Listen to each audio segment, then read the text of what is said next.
Thanks everyone for being here. This is the second episode of our webinar series, 21st Century Supply Chain Planning, empowering manufacturers, because we're specifically focusing on the manufacturing industry.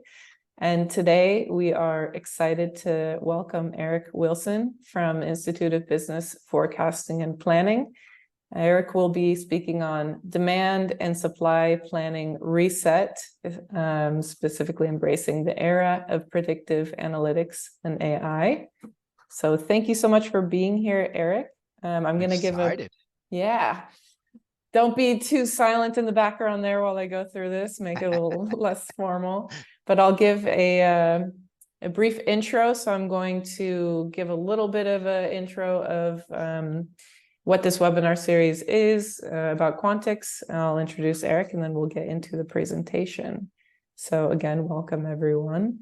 The purpose of this webinar series, so we are wanting to empower manufacturing companies, inviting different experts on various topics within manufacturing, supply chain planning, forecasting, demand planning, so that manufacturing companies may thrive despite volatility, uncertainty, complexity, ambiguity, and fast-changing environments.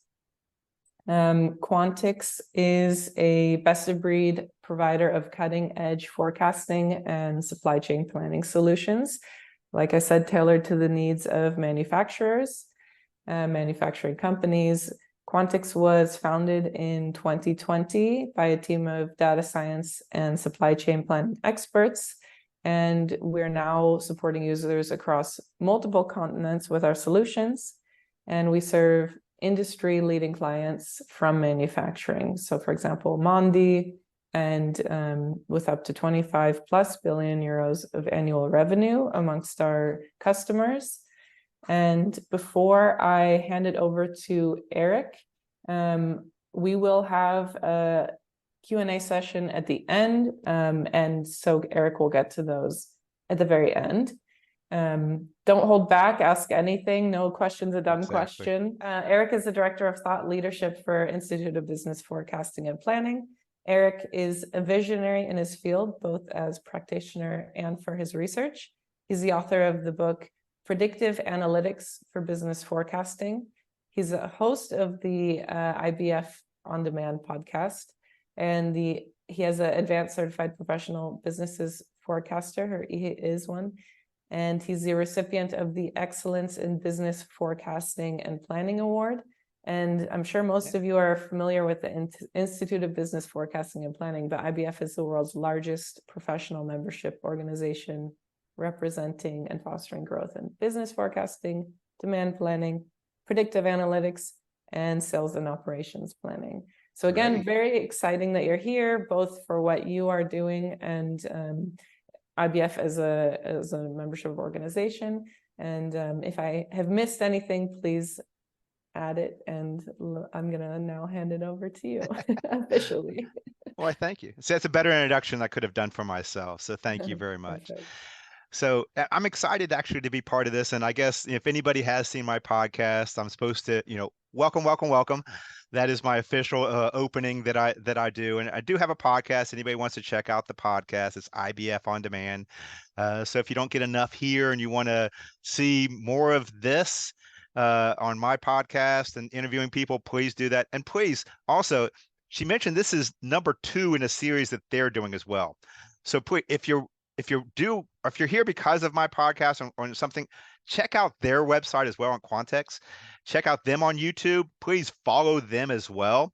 I invite you to follow them. They have a series they're building up here. They're going to have some great content coming out with thought leaders, additional to myself as well. So please check them out. And I ask you to follow them, subscribe to their channel as well, because this is a small community. When you're looking at manufacturing, business forecasting, the fields we're in, we're all in this together.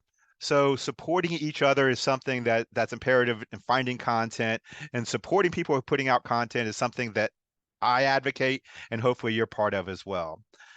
Today, with this topic, I wanted to talk a little bit about where we're going as an industry when it specifically comes to forecasting, demand planning, things that are imperative to the manufacturing world, things that are really driving manufacturing decisions. How predictive analytics is part of that, and how coming up with the right plan enables manufacturing to be able to plan better, execute better going forward. And what do we see as really that future in our field? So today's topic is going to be planning and business forecasting, yeah, but really that great reset. What do we see change, and what do we see continue to change? And that's what we're going to get into today. So go ahead, next slide. She mentioned I'm with the Institute of Business Forecasting, and if you aren't familiar with the IBF, Institute of Business Forecasting, it's actually a membership organization built by practitioners for practitioners. I talked about that sharing knowledge. That's what we're about. It's about learn, share, advance. It's about sharing best practices from one organization, industry to another as well. It's been around for over 41 years now, and it's about fostering the growth of demand planning, business forecasting, S&OP, supply planning, related fields. And we do that by, I said, sharing content. We have my podcast. Well, we have websites as well. Well, we also have the Journal of Business Forecasting. We actually do conferences as well. And if you are seeing this live or viewing this on their YouTube channel before November 15th, I'm actually going to be in Amsterdam, November 15th to the 17th, part of a larger IBF conference. It's the European Best Practices Conference that you can be a part of, ibf.org, if you want more information about that conference. We do town halls as well, so check out ibf.org. You can see everything IBF does as a practitioner-based membership organization, really about fostering the growth of fields you're in. And as I mentioned, November 15th through the 17th, actually going to be in Amsterdam. And if you miss it this year, you're viewing this, guess what? We'll be back next year. So you can actually, next year, we're going to be back in Amsterdam. The U.S. colleagues, we do conferences throughout the year. Usually in October is our flagship. We do an S&OP in June. So there's a variety of different venues you can actually come, network with others, and actually hear some great content from other thought leaders as well. So go ahead. If I get to where we're going, I really want to start with where we've been. We've come a long ways. A lot has changed, and as much as changed, we see a lot of similarities of repeating things happening over the past couple decades. So if we kind of go through that timeline of getting us to today, then we're going to have a better view of what tomorrow may look like and why it may look like that as well. So starting kind of through that, where we've been, go ahead. In the early first, starting off with the early, if you want to come profile, here's my MySpace page. It may still be in existence, so you can check me out on MySpace in the early 2000s. The important things here is the socials down below. If you want to get a hold of me, feel free. After this, eric@ibf.org. That's eric@ibf.org. If you want to shoot me an email after this, you can find me on LinkedIn. I'd love to connect with you on LinkedIn, see what you're doing. I share a lot of content there as well. If you really did want to find me on Instagram, you can see what I eat at all these conferences I go to. That's what pretty much I'm sharing on Instagram is all my food. I'm a big foodie. But those are my socials if you wanted to find me there. But I figured since we're starting in the 2000s, I'd start with my MySpace page. Go ahead. The other things we were talking about in the early 2000s, the big topics, especially for people in the States, were offshoring. A lot of companies were saying, hey, we can find cheaper ways of manufacturing outside of our own four walls. And a lot of discussions were happening as far as outsourcing manufacturing capabilities in the early 2000s. The other big conversations that were happening were the need for external data, the need to be able to understand exactly what that point of sale data was. What was that scanner data? What were customers buying at the retail environment? And there was a big push, supposedly, in the early 2000s to start collect scanner data and point of sale data. The other big discussions were consumer habits were changing. Consumers were changing the way they were buying. They were going to more planned purchases. They were developing grocery lists and planning their purchases out more in the early 2000s. And that was a big change.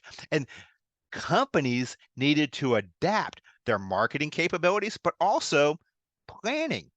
It impacted demand and that impacted manufacturing as well. To be able to change to the way consumers were shopping and buying. That changed the way they needed to be able to adapt to that. So that was the big things in the early 2000s. Next. That brings us to the 2010s. Go ahead. IBF does a lot of research. And how good did we do at getting that external data? Well, just 10 years later, after the big push was to get POS data, only 21% of the companies were actually utilizing some type of external data in their planning. So we didn't do a lot of companies were, 2/3 of companies out there were not using any external data, despite the push to get external data into their planning processes. Next. The other thing we saw, wasn't shown there, but a lot of companies were still utilizing Excel. We saw a big put, as far as companies, despite this push to get closer to the consumers, understand the consumers, we still had 43% of the companies out there on Excel in 2018. Before COVID, we saw a lot of companies still sitting in Excel as their primary planning. So trying to do not only planning, but finite scheduling, everything in Excel type of templates to be able to plan for. Then in 2020, something happened in 2020. Go ahead. I think you know what happened. That was that COVID. Everything changed overnight. We saw a drastic change. And what that change impacted was those consumers. We saw brand loyalty plummet. Customers were no longer loyal to a certain brand because they had the anonymity to be, or whatever, to be able to buy from anywhere.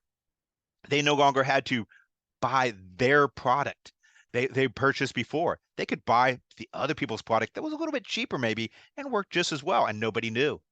Or maybe your brand was out. They didn't have the toilet paper you usually get in stock. So guess what? I'm going to this other brand of toilet paper. And guess what? It worked just as well. And where they bought changed as well. Obviously, a lot of people went to e-commerce. I mean, my mom started buying on, online, and everyone started to buy. And a lot of people, they continue to buy online. So we saw this surge in online. We saw it continue to creep up, but we saw exponential growth during the years of COVID. And a lot hasn't changed with that as well.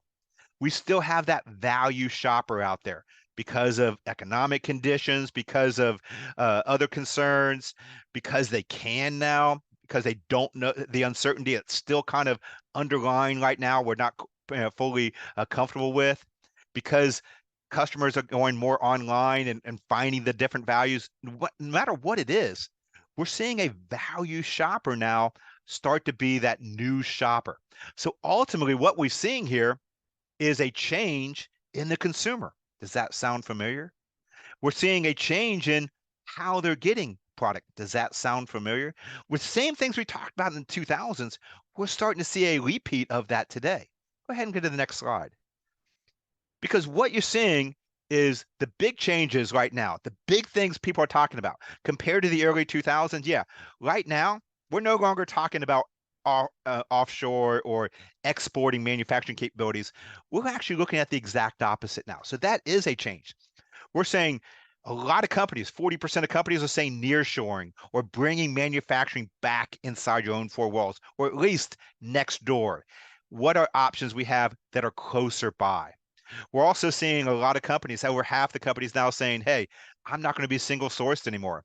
53% of the companies are really talking to are saying, for raw materials, I'm going with a dual source. I'm going with more than one source for my manufacturing. And inventory used to be the bad guy. We used to talk about lean. Guess what? Now, inventory is no longer the boogeyman. It's no longer the bad guy. Now we're saying inventory, it's okay. About almost half the companies out there are actively increasing inventory levels to be more competitive in the market, or to make up for the variability that they're seeing in the market right now. So we're seeing more inventory start to come into the market now as well.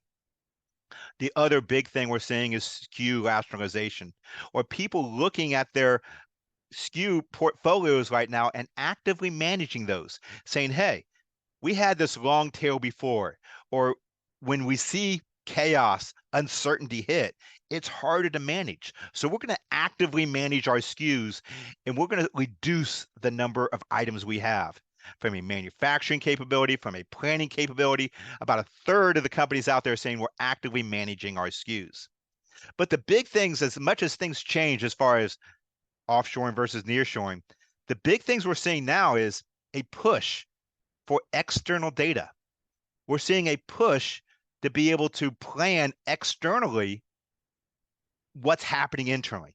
What you don't see on this slide is about 2/3 of companies through COVID went to some external data point to try to explain what was happening. So where we were seeing about a third of the companies that were currently utilizing external data, now through COVID, about 2/3 of the company are starting to use some external data, which is something unique with Quantics too. They are really taking that external and internal data to be able to bring it together to be able to plan better from your manufacturing capability, from your planning capability, from your demand planning, from the supply planning. That is a need, and they're one of the companies that's actually doing a great job of being able to mesh that external data and internal data. That's one of the pushes we're seeing now. We saw it, yeah, in the early 2000s, we said we needed POS data. That's expanding now, and we're finally seeing companies start to realize, yes, we actually do need external data to try to better understand what's happening. The other big thing now is that change in consumer behavior. Consumers are changing. We need to be able to adapt once again to those consumers and how they're changing today, where they're buying, what they buy, how they buy. We need to be able to adapt to those things now as well. Next. This brings us to where we're going in the future. So what's the next decade or the next 7 years or so? What does that have in store for us? Go ahead. Well, right now, we are in the age of AI. This has actually been coined the year of AI. Chat GPT, AI. And we're seeing a lot of use cases and a lot of real utilization of AI inside of manufacturing, inside of planning, to be able to do what you do better, be able to sort data better, be able to plan better. Obviously, it does not come without some caveats or some things to consider. We need to consider those as well. So next slide. When you look at IBF research right now, number one, as far as the biggest technology advancements, what's going to have the biggest impact on forecasting, planning going forward? Hands down, the winner is going to be AI and machine learning. Digital twin, quite a bit down there. I think digital twin is going to have a much bigger impact. It's just not utilized as frequently with a lot of organizations. But you're going to see it kind of creep up. But overall, AI and machine learning capability, number one, as far as companies' radars, as far as what they think is going to have that big impact going forward. Next. And it's understandable. AI has a lot of capabilities. It's an ambiguous term. I don't really like the term AI, just between you and I here. I'm not a big fan of the term AI. That's the reason my book's called Predictive Analytics for Business Forecasting, because it's really underlining AI is going to be the algorithms. It's going to be the machine learning. It's going to be the predictive analytics. It's going to be the iterative type of processes that are put in place to allow machines to learn and kind of rationalize in their own systematic way going forward. So I'm not a big fan of AI, but it is a term we use. And if we use the broad term of AI, it is some advantages to it. It can help target things better. It can help achieve your business goals. It can enable manufacturing companies to do things faster, more efficiently. It can help that that volatility, the VUCA, whatever that Quantics it really utilizes to be able to manage better the volatility, the environments, make things more agile. It can make things more efficient. It can bring things more accuracy. It can do all of those things. And just sidebar note, what we're seeing the biggest use cases for right now is in the efficiencies. When you look at the efficiencies versus precision, that is really what is seen. We're seeing the companies, when they're utilizing AI, utilizing advanced type of analytics to be able, especially in the manufacturing world, there's two ways you can go about it. One, to become more precision, the other one, become more efficient. Obviously, you want to get both. Where we're seeing majority of the use cases today is in the efficiencies aspect, whether it be robotics, whether it be rudimentary tasks, being able to automate. We're seeing the efficiencies as far as being the biggest use cases ROI right now. That's not to say that precision is then gaining as well, because it can do a lot of things more precise, quicker as well. But the bigger ROI we're seeing right now for a lot of manufacturing is in the efficiencies, is where we're seeing it gain the most traction right now. Just sidebar there.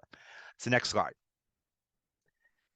FYI though, when you're looking at AI, it comes with a lot of advantages. With that, there's cautionary tales here as well.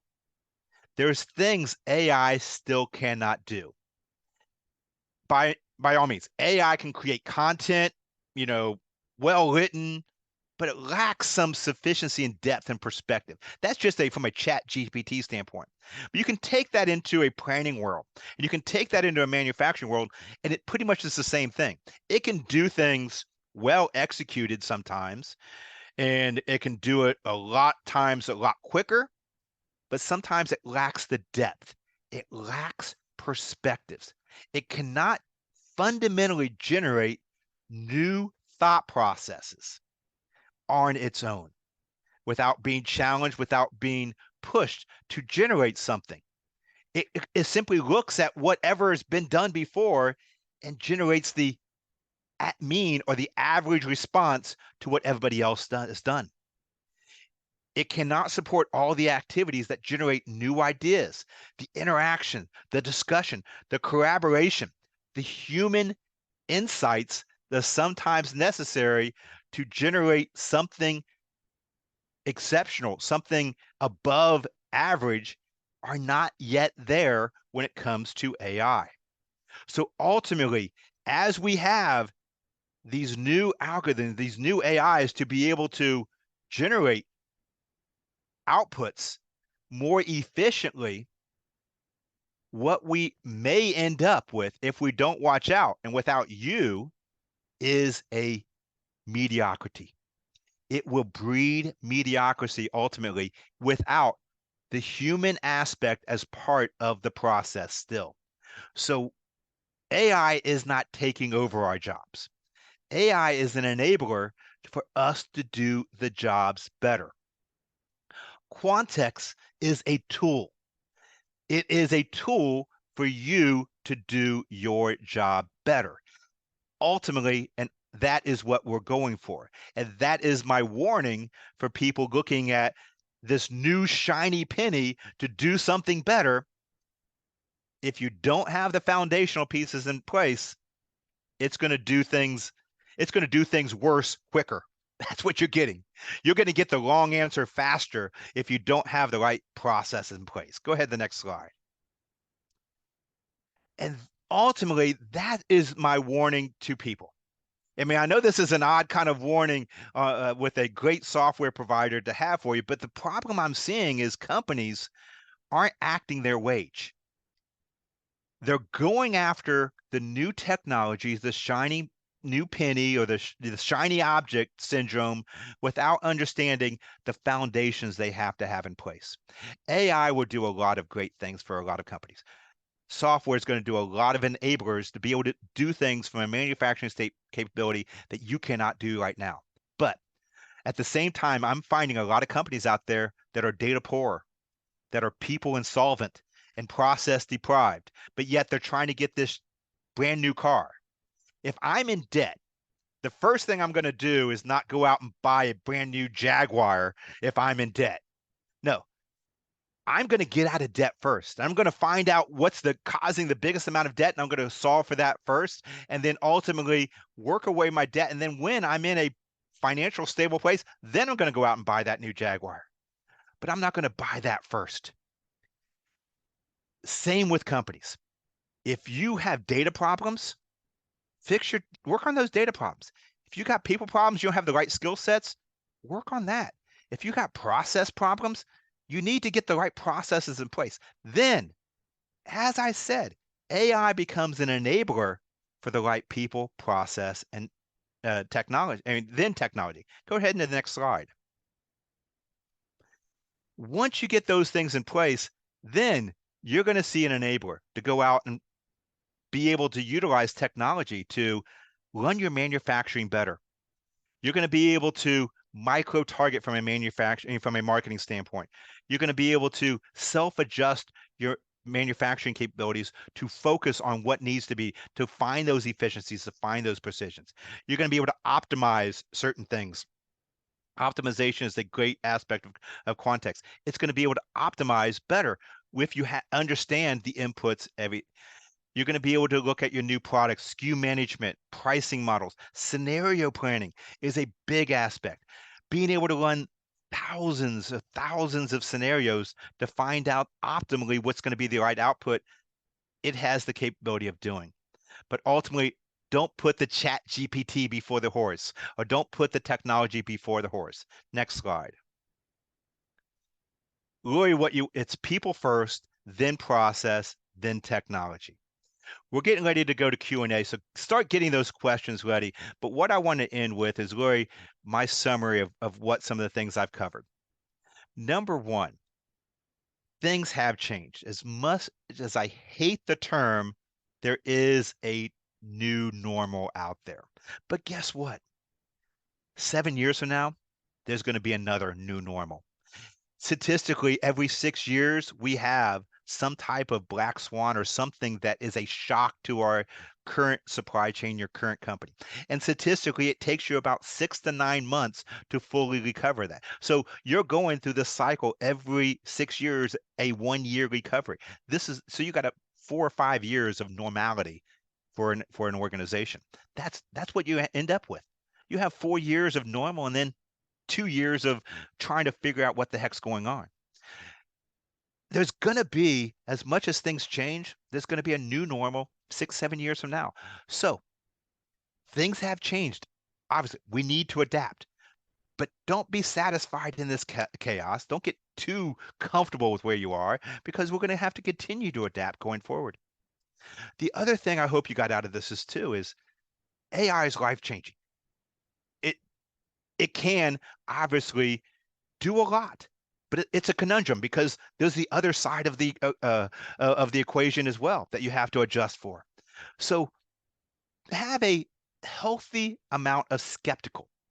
95% of all of all technological advances, 95% are meaningless, that don't maintain, they don't get adopted. 95. So 5% of what you're hearing in that noise out there of new technology advancements are actually going to be meaningful. So 95% is meaningless. So have a healthy skeptical of everything you're hearing going forward, and really understand maintain balance even with that. People first, then process, then technology. That said, you have to start investing in technology now, though. Companies like Quantics, understand you can't get there in Excel. Excel is not going to get you into your future. You're going to have to invest in technology that really drives you into the future.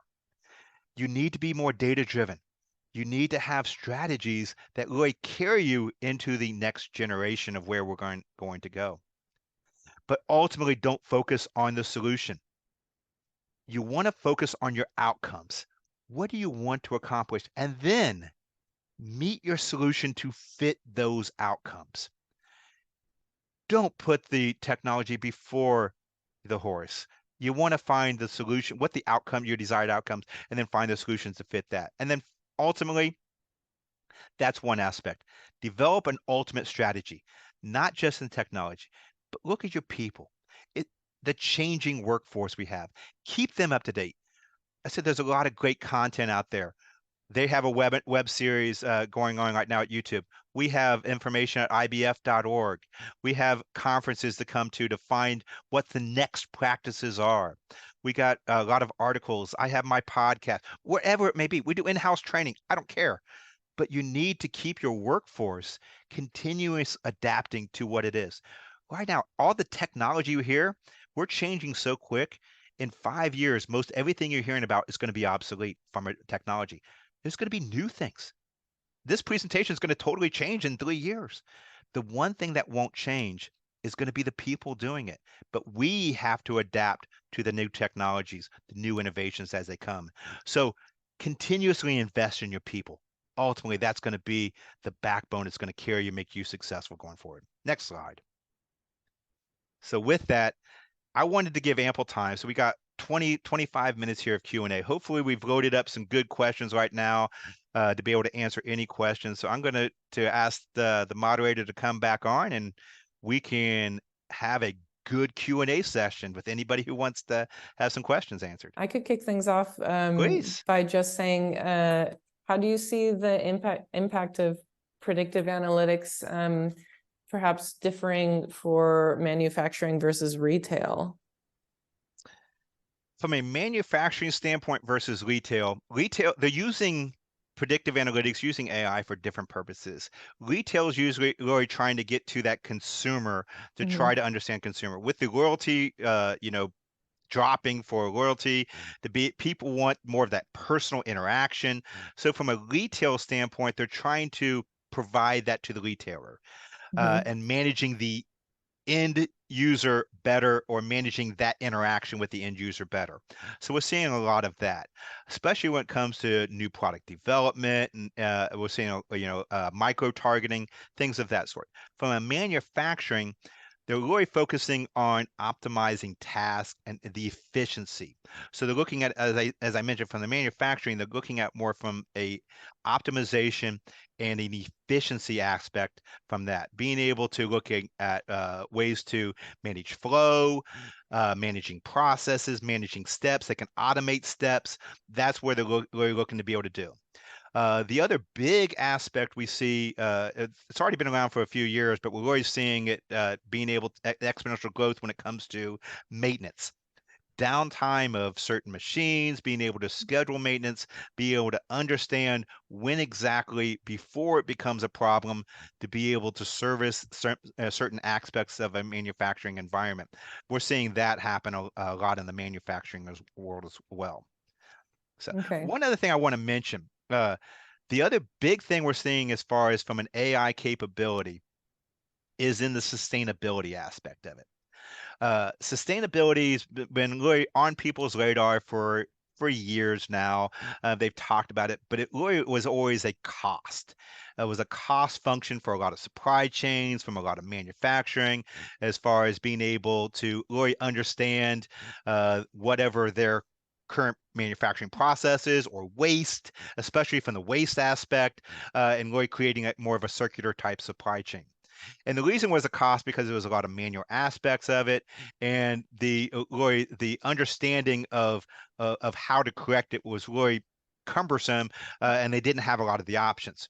When I mentioned the scenario aspect of things, scenarios is giving the extra capability of sustainability to understand not only from a cost cash service part of the triangle, but to add the sustainability portion of the triangle as well. So it's almost a square, I guess now, but adding that element to then be able to find from a transportation leg, from a waste leg, those become actual costs for organizations that they can then manage better from a sustainability standpoint as well. So I'm seeing that become a true, from an optimization aspect and scenario planning, becoming part of utilizing predictive analytics and AI going forward. When we're looking at sales and operations planning, we're seeing that kind of adapt going forward as well. I didn't get into more of the predictive analytics, but from a Mhm. process side, sales and operations planning traditionally was, manufacturing kind of focused of Mhm. balancing a demand signal. What was our capabilities? What did we want to do? One of the things I'm seeing as far as not only AI, but from a process standpoint, really some adapting for sales and operations planning or IBP. I don't care what we call it. It's pretty much basically the same thing. Demand becomes a predictive problem. This is unconstrained what the market wants, what ultimately the customer would do in an unconstrained type of environment. Where traditionally manufacturing was responsive, okay, here's our constraints, here's what we can do, here's what we want to do. Now the supply and resource of manufacturing becomes an optimization problem. It's no longer just this is what we can do, it's this is what we should do. And that little bit of a nuance of what we could do versus what we should do is a big difference for a company, because sometimes the right answer isn't always what the customer wants, it's what's right for the company. So not only are you balancing the customer needs, but the company's needs as well. So that is really becoming what I'm seeing going forward, and especially now in an SNOP IBP type process. Manufacturing becomes an optimization problem, balancing not only the logistics, manufacturing capabilities, but the business goals are now falling into the SNOP process from a supply manufacturing role as well. So I'm seeing all that start to come into a manufacturing and really technology driven to be able to run multiple scenarios, optimization type of programs, to be able to really run those type of outputs to find out not only right for the customer, but business as well. How do you plan for errors in forecasting when your system's over forecasting? Great question. When you're looking at forecasts, there's two different types of errors. There's one's your variability. That's the magnitude of error, and it could be up, it could be down. The other is a bias, which is your direction of error. It could be consistently or intentionally up, or consistently or intentionally down. Both errors have different ways of managing it from a supply and manufacturing capability, and both errors can be equally dangerous. And to your point, if a system is consistently over forecasting, I've heard some people say bias is worse than your variability.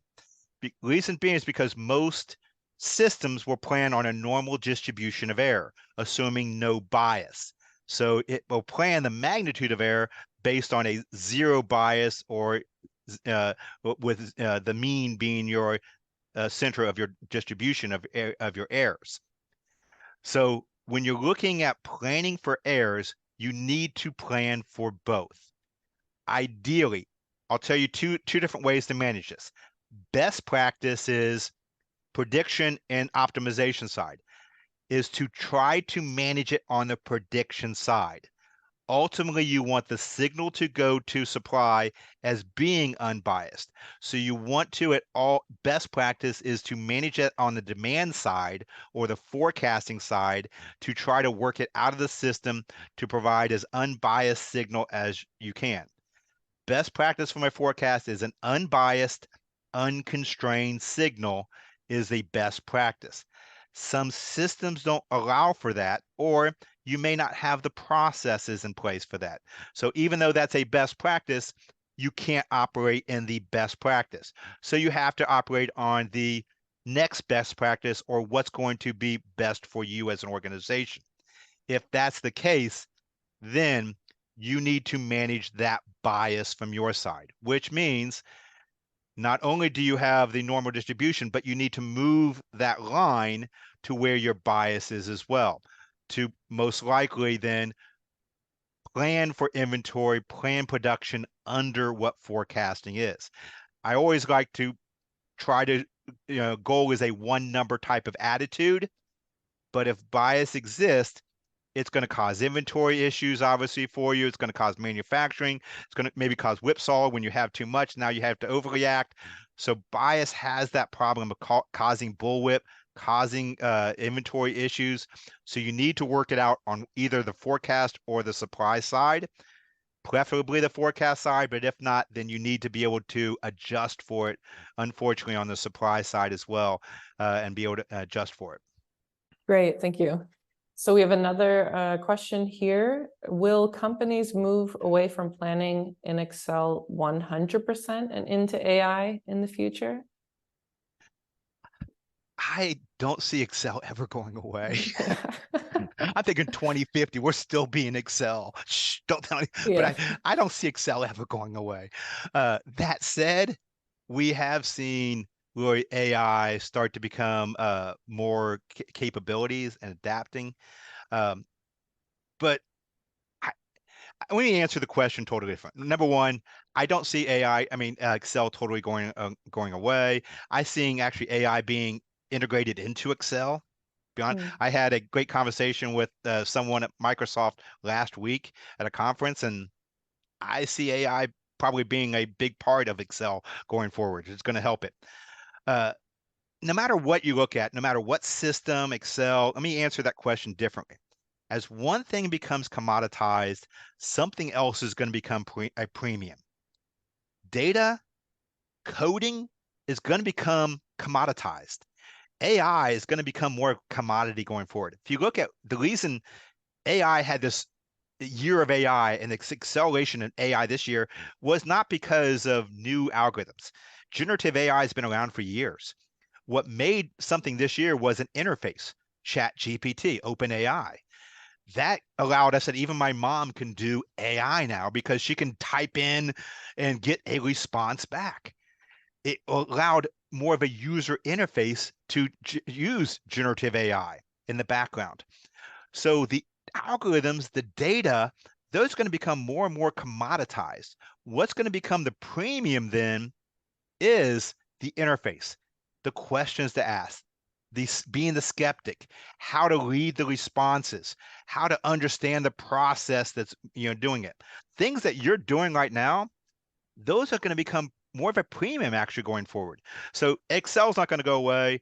AI is going to become more dominant, but as AI becomes more dominant, even in systems like Quantics, you're going to see still the premiums, the process and the user is still going to become premium going forward. So the next question we have here is, in a multivariate process, do you see companies using the various inputs as part of a lag 1 versus lag 0 causal tracking report to help explainability to leadership / cross-functional partners? It's a great question. We are getting into a more of a multivariant, and for the people to understand, a univariate is one data source. So most time series is a univariate. I'm using that time series or that history of sales to predict the future. A multivariate would say, yeah, I'm going to use this time series, this history of sales data, but I'm going to use this other external data point. Quantex does a multivariant type of planning. So it's a great question because it plays right into what you guys do as a multivariant type of planning. And in multivariant, what we're seeing is not only the lag ones, but we're seeing a lot of, because of technology, looking at multiple lags. So you may have an external data point, let's say, your GDP of your country as a external variable to really have explainability of what is going to happen in sales in the future. That said, it may be at a different lag. It could be what we're seeing today may explain 2 months from now, or what we're seeing now explains immediate future, or it may explain next month. Those are what we're calling lags. So looking at different explanatory external variables at different lags can give you different insights. And absolutely, what we're seeing is that capability is now coming to be able to help leadership. A great example of housing starts. There's a company who sells beds. There's a 3-month lag on housing starts and how many beds they're going to sell 3 months from now. That is real-time data. It's a leading indicator that they can use for leadership, not only from a marketing standpoint, but from manufacturing standpoint, to bring into an executive leadership and say, here is a data point, housing starts. Here's what we can look at a macro high level capability of what our bed's going to be selling. Now, the devil's in the detail. We still need supply, we still need demand, we still need manufacturing to really plan out the level, the mix, those type of things. But we have a good top-down type of constraint, we understand what's going to happen utilizing. So it's a great question. Where not only a lag 1 and lag 0, lag multiple different lags is what we're really looking at. Great, thank you.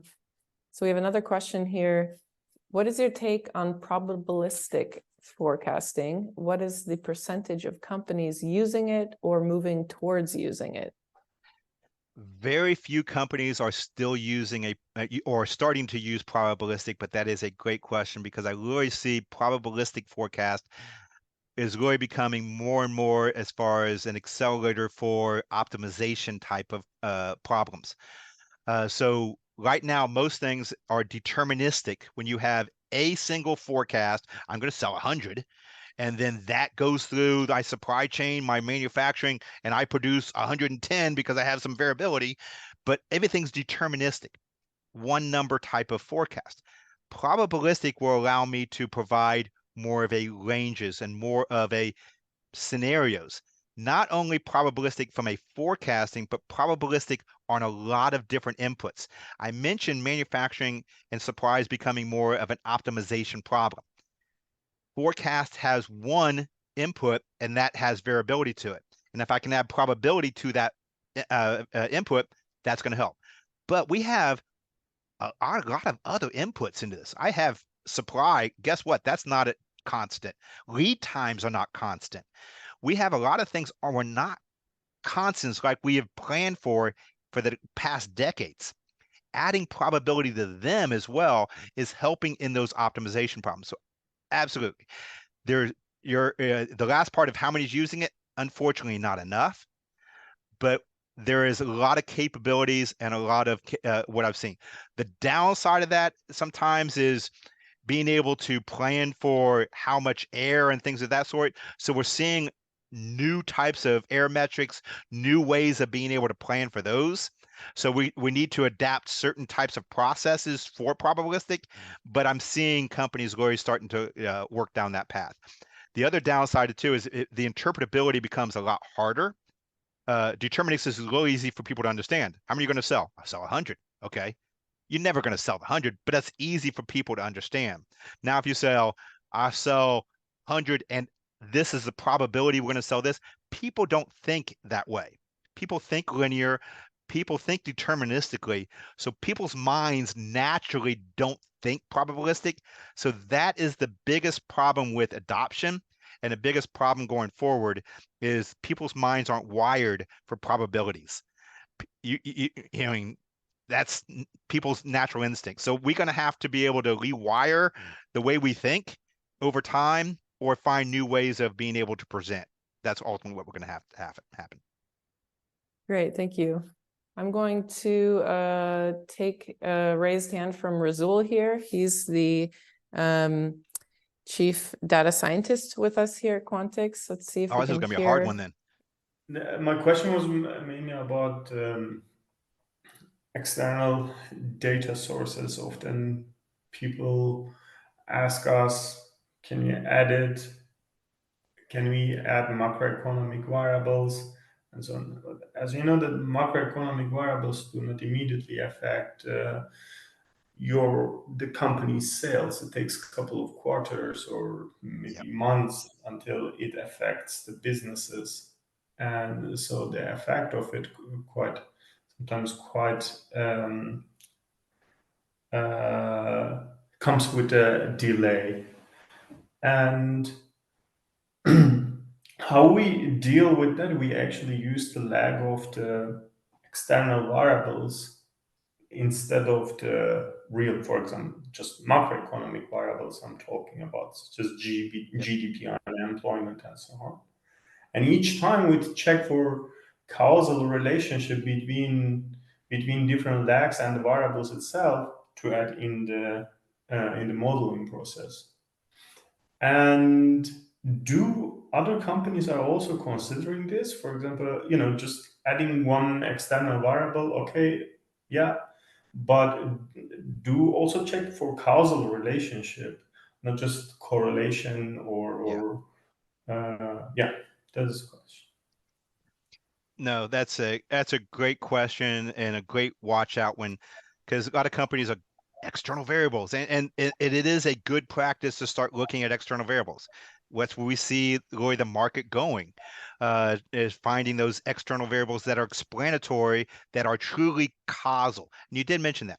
The correlation, you can run a correlation metrics and find, hey, these are correlated, but you may not get to a true causal type relationship. And that's one of the things you want to get to. A couple of the other watch outs, if you just throw, this macro and we do something, you have to understand the lags. Also, how much is it actually contributing? If you're contributing just a little more, but you can get the same amount from a time series simple model, by all means, just run your univariate time series model and do just as good if you're not adding a lot of value to that.